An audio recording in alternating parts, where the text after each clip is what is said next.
आज की वीडियो में हम नर्व्स या नसों की समस्याएं होने के पीछे के सबसे बड़े कारण के बारे में बात करेंगे, जिसमें हम एक विटामिन डिफिशियंसी यानी कमी की बात करेंगे, जिसकी वजह से हमें नसों में समस्याएं आने लगती हैं। इन समस्याओं में सबसे ज़्यादा साइटिका के दर्द को देखा गया है, जो हमारी कमर से नीचे पैर तक जाता है। ठीक वैसे ही गर्दन से हाथ, हाथ के पंजों और उंगलियों में जाने लगता है। इसी तरह हमें शरीर के अलग अलग अंगों में झटके भी महसूस होते हैं, जिन्हें ट्रेमर्स कहते हैं। इसके अलावा मानसिक समस्याएं भी हमें इस विटामिन डिफिशियंसी की वजह से होने लगती हैं, जैसे घबराहट सी होती रहना या ऐसा लगना जैसे कुछ बुरा होने वाला है।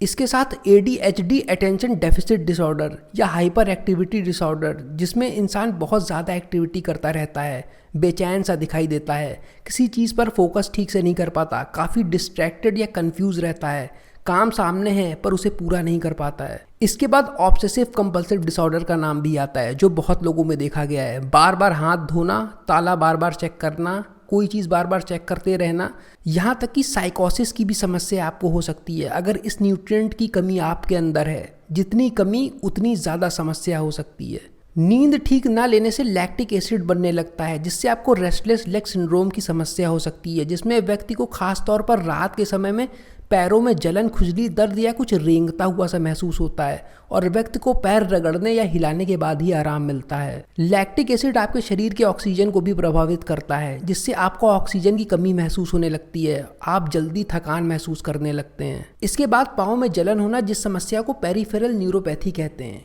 इसमें पाँव के नीचे मौजूद नसें माइलिन नाम की कोटिंग से घिरी हुई होती हैं और इस न्यूट्रिएंट की डिफिशियंसी से माइलिन कोटिंग ब्रेक डाउन होने लगती है, जो एक प्रोटेक्टिव लेयर होती है। ऐसा होने पर नर्वस सिस्टम में शॉर्ट सर्किट जैसा होने लगता है और हमारे पाँव में जलन शुरू हो जाती है। इसके साथ आपको पाँव के नीचे सुन्नपन और अजीब सा सेंसेशन भी महसूस होता है, जिसे पेरेस्थीसिया कहा जाता है। फिर हम ऑटोनॉमिक नर्वस सिस्टम के बारे में बात करते हैं, जो ऑटोमेटिक काम करता है। ये दो तरह से काम करता है, फ्लाइट और फाइट, यानी भाग जाना या लड़ना। पहले मैकेनिज्म को सिंपैथेटिक नर्वस सिस्टम कहते हैं और दूसरे को पैरासिम्पैथेटिक, जिसका काम है आराम और पाचन, यानी रेस्ट और डाइजेस्ट करना। तो अगर आपको ऑटोनॉमिक नर्वस सिस्टम में दिक्कत है तो हो सकता है कि आपका गैस्ट्रोइंटेस्टाइनल सिस्टम धीमा काम कर रहा हो, पेट के ऊपर के वाल्व ठीक से काम ना कर रहे हो, जिससे खाना कभी कभी गले में आने लगता है और गले में आपको जलन सी महसूस होने लगती है। सिर्फ इतना ही नहीं, इस न्यूट्रिएंट की कमी से दिल के वाल्व में भी समस्या हो सकती है, जिससे आपका हार्ट रेट या तो नॉर्मल से ज़्यादा बढ़ जाएगा या नॉर्मल से ज़्यादा कम हो जाएगा। इस डेफिशिएंसी से जिससे आपको चक्कर आने की समस्या हो जाती है, आपकी नज़र भी काफ़ी कमज़ोर होती हुई सी मालूम पड़ने लगती है। तो चलिए आखिर हम फिर जान ही लेते हैं कि किस चीज़ की डेफिशिएंसी से ये सब परेशानियां हमें हो सकती हैं। तो ये है विटामिन B1 की शरीर में कमी होना। हमारे शरीर में मौजूद सेल्स में केमिकल रिएक्शन होता है, जहाँ पर एनर्जी बनती है और शुगर जो हमारी डाइट से शरीर में आ रही है, इसे यहाँ से इस मशीन में जाने के लिए एक मोटर जैसी सिस्टम से होकर गुजरना पड़ता है, जो एक एंजाइम होता है। पर इस एंजाइम वाले स्टेप को पार करने के लिए विटामिन B1 की ज़रूरत पड़ती है। तो अगर आप कार्बोहाइड्रेट, ग्लूकोज, शुगर को रिफाइंड फॉर्म में कंज्यूम करते हैं और विटामिन B1 की आप में कमी है, तो आपका शरीर उस ग्लूकोज का इस्तेमाल नहीं कर पाता जब तक वो शरीर के दूसरे हिस्सों से विटामिन B1 को खींचने नहीं लगता। इसीलिए अगर आप रिफाइंड कार्बोहाइड्रेट खा रहे हैं तो आप शरीर से काफ़ी ज़्यादा मात्रा में विटामिन B1 को खर्च कर रहे हैं। इसीलिए अगर आप लगातार रिफाइंड शुगर को जंक फूड के साथ खा रहे हैं तो कैलोरीज प्रोसेस्ड कैलोरीज में बदल जाती हैं और आपके शरीर में विटामिन B1 की कमी होने लगती है और आप कार्बोहाइड्रेट का इस्तेमाल नहीं कर पाते, जिसके बाद शरीर में लैक्टिक एसिड बनने लगता है, जिससे शरीर को सही ईंधन नहीं मिल पाता और शरीर के अंगों में परेशानी आने लगती है। अब चलिए जान लेते हैं कि विटामिन B1 की डेफिशिएंसी हमें और किन चीज़ों से होती है। तो एक बहुत बड़ा कारण है ज़्यादा अल्कोहल या शराब का सेवन करना।